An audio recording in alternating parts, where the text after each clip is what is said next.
Hi, it's me again, Patrick Craney, for another installment of Story Time with Patrick, or Pat as it says in the title. Yesterday I read The Sneetches, and I said that these other stories would be coming today, and actually only one of them's coming today. It's going to be the Zax. I might just tell you a little bit about something. I actually had difficulty finding this book. I was going to have to find another one to do. I actually found this on the floor of my brother's room. So he obviously is enjoying the videos, I assume. Dear, I nearly said photos. Anyway, so I gave you a preview, and today it's going to be the Zax. Obviously, well, not obvious, but these are the Zax, and you'll learn more about them as we go on.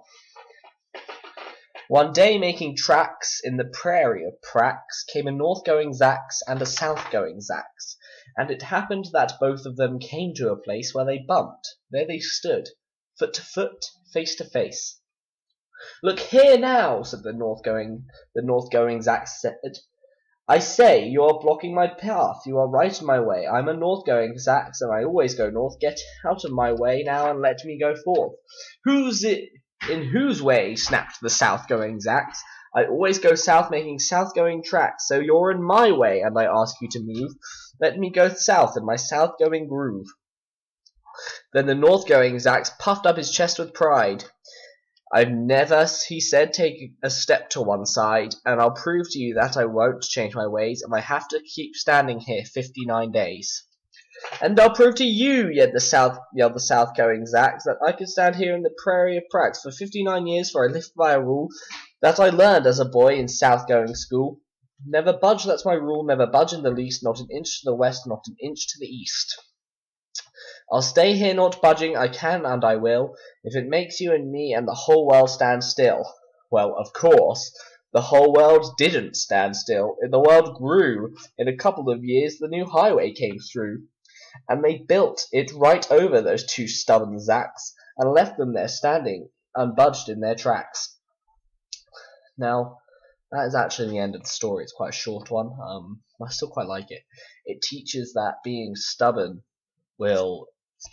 you got to be welcome to new ideas in order to keep up with the progression of the world. It's quite a good lesson for children to learn, I feel, because sometimes you can get children who are very stubborn and who won't accept other ideas. This book actually highlights many key issues, like the Sneetches. It highlights how prejudice is wrong, and discrimination just because of whether or not someone has a star on their belly, or in most situations would probably be to do with skin color or religion or type or race, is a bad thing, and that will prevent the world from going on in an orderly place. Because that was so short, I might actually read you Too Many Daves as well. Too Many Daves is quite a good one. In fact, it's actually one of my favorite ones. So it's also a really short one. It's just 1, 2, 3. It's barely even 3 pages in the book, because there's the picture and it's giant. And then I'll show you the pictures for the Zax actually. So this is when they're just walking. Then this is when they meet. And then this is them chatting. And then this is them chatting some more. Very irritated by the situation. And this is actually the world. It's the bypass coming through, and this is what happens. So, okay, actually I'm going to read you Too Many Days, because it's quite a good one. I find it quite funny. It doesn't really highlight any key issues that I've known. I mean, maybe the importance of nicknames or individuality. In fact, yeah, I think that's what it does. It highlights the importance of individuality in society. "Did I ever tell you that Mrs. McCabe had 23 sons, and she named them all Dave?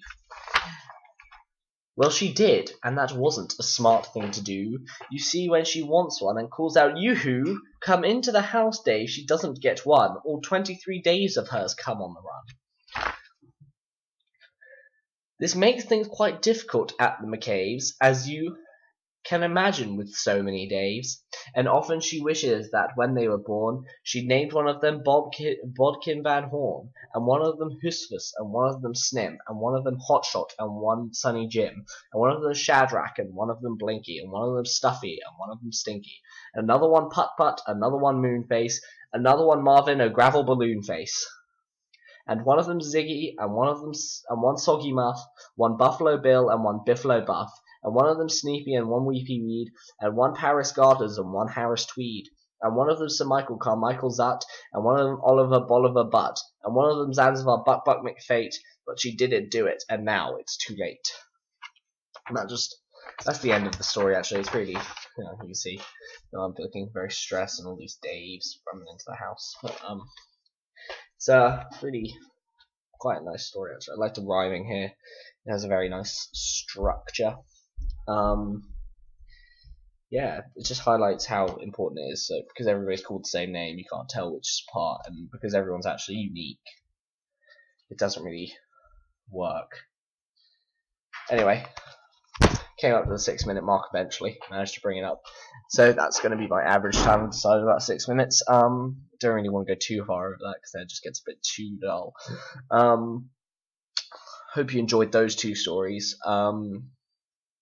Tomorrow, I don't know, I'll see how long this one is, but I might have another backup lined because the Zax was shorter than I expected.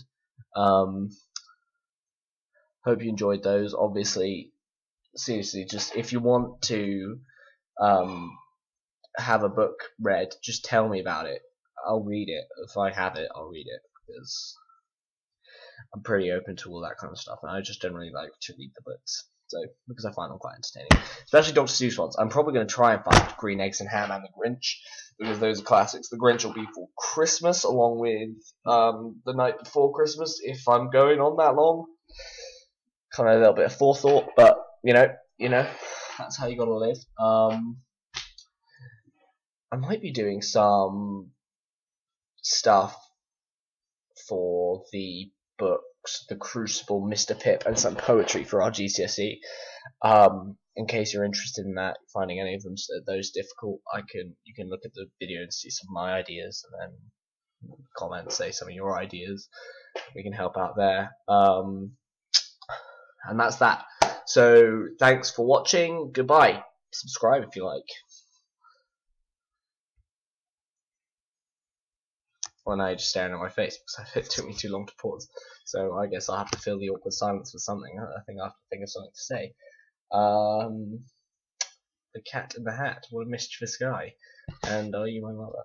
Oh yeah, also, another thing that I did want to say. Tell me whether or not you'd rather me do the reviews or you'd rather me actually just read the book. Because